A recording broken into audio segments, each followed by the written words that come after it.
पाकिस्तानी नागरिकांसंदर्भात भाजप खासदार निशिकांत दुबे यांनी मोठा दावा केलेला आहे। भारतात 5 लाखांपेक्षा जास्त पाकिस्तानी महिला असल्याचा खळबळजनक दावा दुबेंनी केलेला आहे। तर तपास यंत्रणांनी या संदर्भात चौकशी केली पाहिजे असंही दुबे म्हणाले।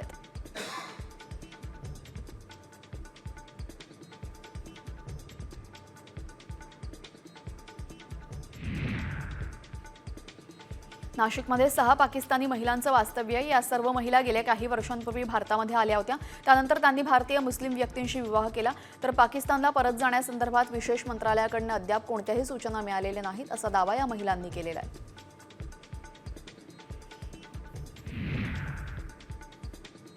रत्नागिरी जिल्ह्यामध्ये 3 पाकिस्तानी महिला आढळून आलेल्या आहेत। 2 महिला दापोलीमध्ये तर 1 महिला मंडणगडमध्ये राहते आणि काही वर्षांपूर्वी त्यांचे भारतीय व्यक्तीशी लग्न झालं असल्याची माहिती समोर आली। या तिन्ही महिलांकडे दीर्घकालीन व्हिसा आहे।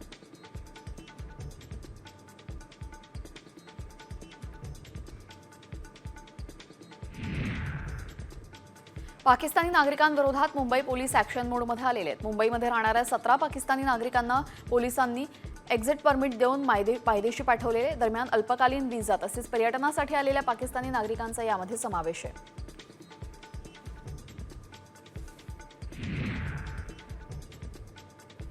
पाकिस्तानी नागरिकांना 48 तासांमध्ये भारत सोडण्याचे आदेश दिल्यानंतर काल त्यांची मुदत संपलेली आहे। भारतामध्ये आलेले 509 पाकिस्तानी नागरिक शुक्रवारपासून 3 दिवसांमध्ये पाकिस्तानात परतले असून मात्र जर पाकिस्तानी नागरिक तसेच लपून राहिले आणि त्यांना जर पकडलं गेलं तर त्यांना थेट अटक केली जाणार आहे।